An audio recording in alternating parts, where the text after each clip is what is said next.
The most important thing of prepping and survival, even down to our homesteading and our animals, ourselves, is water. Life-sustaining water. Now the key is not water, it's drinkable water. It's water that we can ingest to make sure that we can stay safe. So today's video is going to be a good one. We're going to be talking about ways that you can purify your water or filter your water, or ways that you can make it for your system to be able to take in. It's not just about water, it's about making it drinkable. I guess that's the way to say it. Drinking water. Today's video starts right now.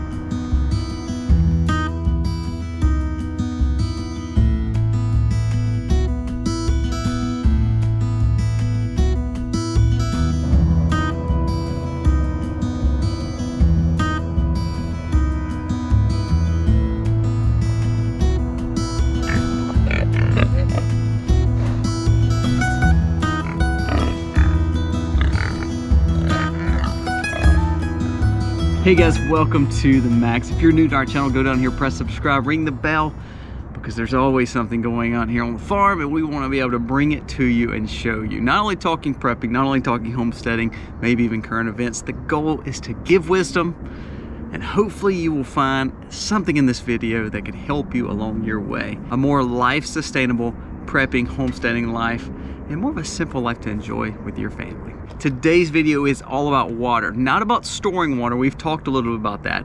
But if you find a body of water, or if you have a body of water, how do you make it more drinkable? How do you make drinking water out of the water that you find? So let's talk about that now. So if you have a pond, a creek, a river, or say for instance you have an issue with like Jackson had a few weeks ago, where you had water but it just wasn't really good that's coming through the pipes to your home. We're going to talk several ways of making water safe to drink and making it where you can have life-sustaining water. When you have water, then you can worry about shelter and food, but you have to have water. Number one, the most common of course is boiling water. Even in Jackson, they had a boil water notice for months. It is the safest way to kill viruses, bacteria, and anything in your water. Make sure it comes to a full boil. I would say probably 3 minutes at least, high temperature, high roll.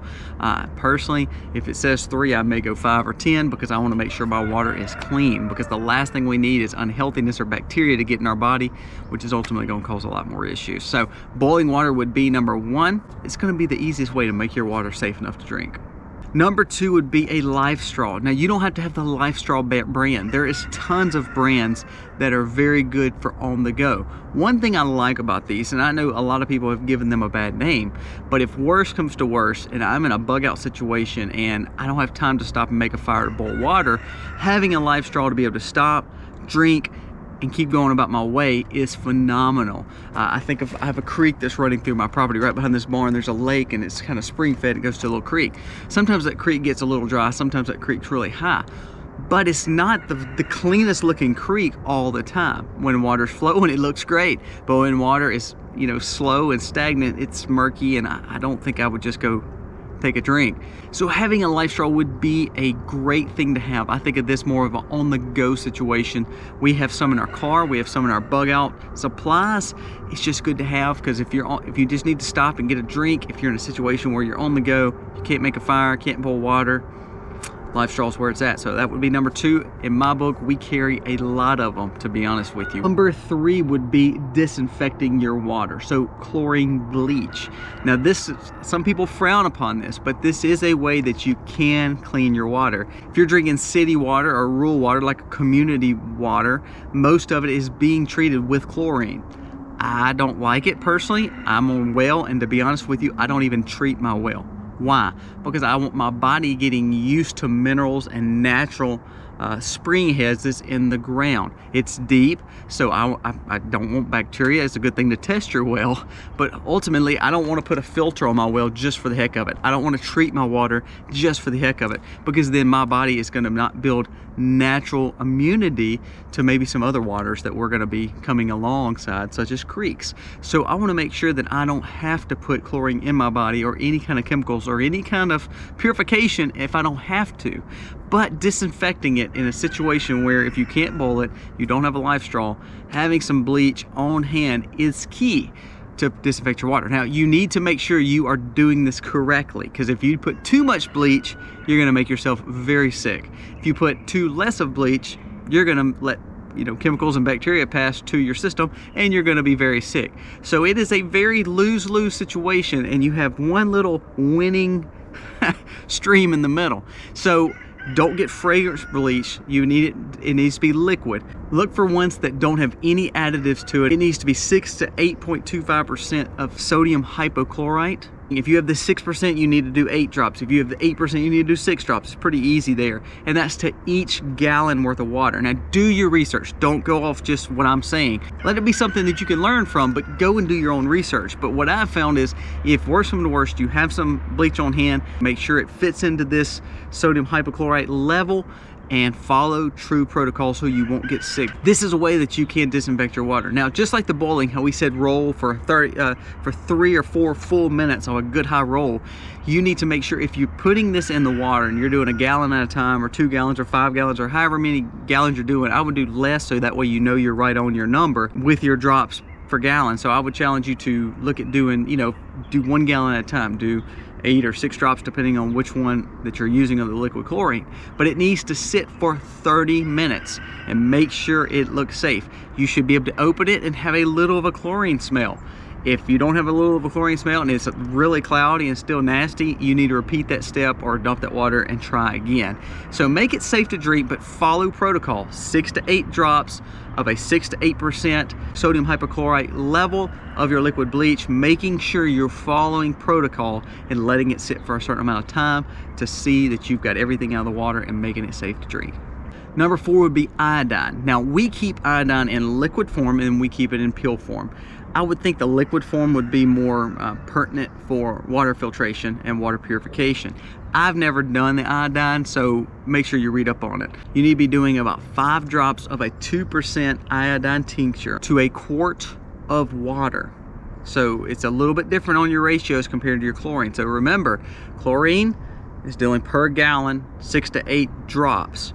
Iodine is using a 5 drops per liter or quart of water and making sure it's a 2% iodine tincture. So you need to make sure you have your numbers right. You don't need to mix any of these up. Just like the bleach, though, you need to let it stand. It needs to have time to work through the water. So let it stand for at least 30 minutes. Personally, in my opinion, iodine and bleach would be my last resort. I think if I could do it other ways, I think that's smarter.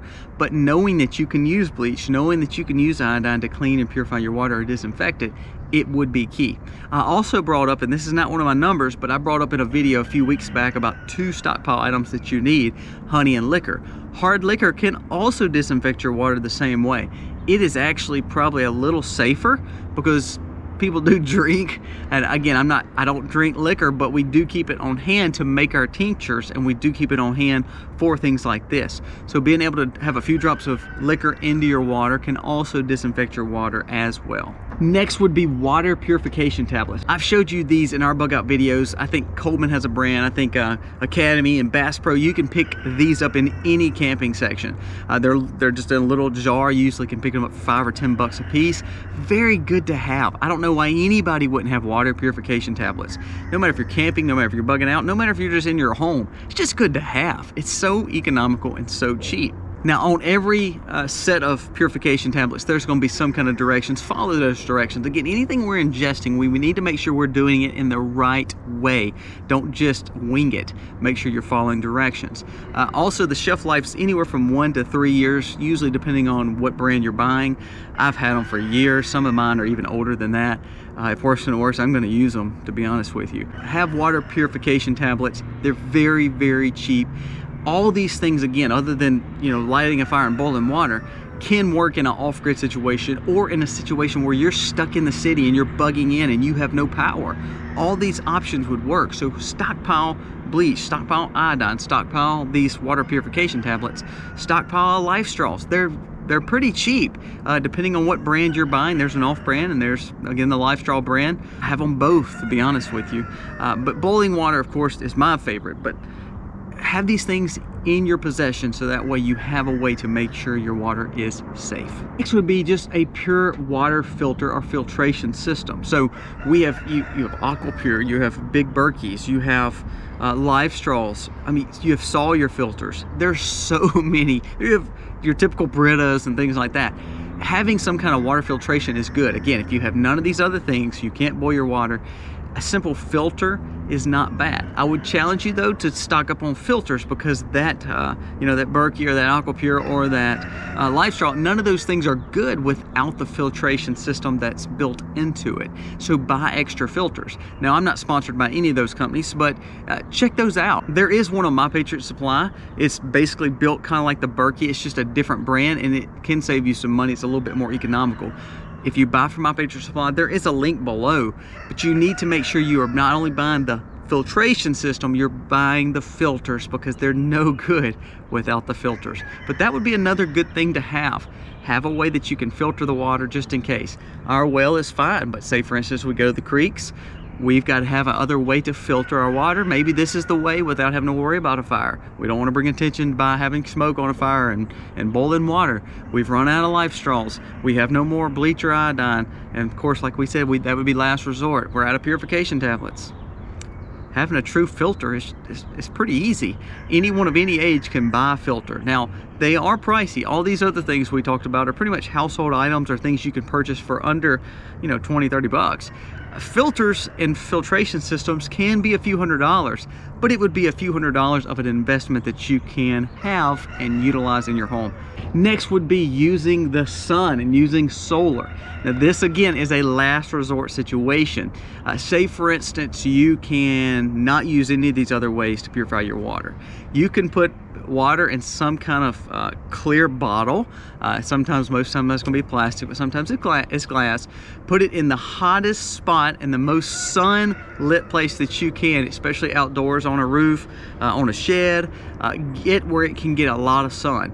Leave it out there all day. I'd say 6 to 8 to 10 hours is not bad. Make sure you have good sun on it. And what it's going to do, it's going to use the solar rays to clean your water. Now, the key is this. It is going to get rid of some of the issues that is in water, some of the bad things in water, but it is not getting rid of a lot of bacteria or a lot of chemicals. So be very wary and let this be last resort. If you're able to have a glass and you can make a fire, boil the water in some form and fashion, hanging it, suspending it over, and getting it hot. But if last resort comes down to it, solar purification is not a bad thing. Leaving it out all day to where the sun can pretty much bake it in that bottle, that will help clean it to an extent. I would not do this all the time, but it would be a last resort situation. And lastly would be water catchment.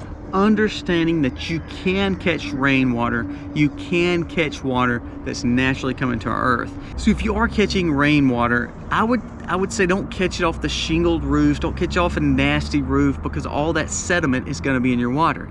If that's all you've got, that's what you need to do, but build you a filtration system. Now, I'm not going to explain that today, but you can use 5-gallon buckets and put sand, rock, and carbon or charcoal in the bottom and build a true filtration system. Some people will even put cotton or some kind of sheet up top, coffee filters up top, and it helps build almost like what a creek does when it cleans, going across rock and going across all this stuff. It catches all the sediment. A lot of people do rainwater catchment. We do rainwater catchment, but we do it for our gardens and for our animals.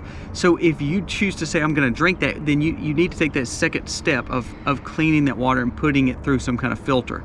Build your own filter. That video is not today, but it's basically rock, sand, charcoal, and some kind of fabric or cotton would be good too, making sure all those things are put in the right space. All these ways that I've told you to do water purification or making water safe to drink, I would always fall back on boiling water. That's just me. I'm gonna always fall back on that. I may do all these other steps and still boil the water, because I know if I harm my body with making my body sick with bacteria, it is gonna be very, very hard to get over that naturally. So if I can do anything, I'm gonna boil. But I wanted to show you there's other ways that you can make your water safe to drink, and hopefully one of these will help you in your situation. Off-grid, in the city, in the rural areas, on a well, having streams. Maybe you don't get a lot of rain. Maybe some of these other options would help you with bleach and iodine. But find ways that you can purify your water, because without water, your food is no good. Without water, it doesn't matter about your shelter. You have to have water.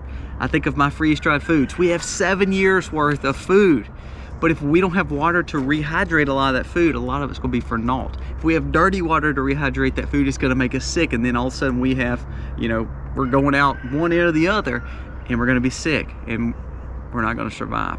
It's all about making sure you have clean water to drink and taking care of your family. We hope this helps. It's amazing how much wisdom we can gain from each other. So let me know in the comments below if you're doing any of these, or if there's other steps that you can take to clean your water. I would love to hear it. I love reading your comments. And thank you so much for watching The Max. We hope that you enjoy our channel. Again, please subscribe, share this channel, and help us grow and hopefully do this thing of called life together. Guys, God bless. Happy homesteading, y'all.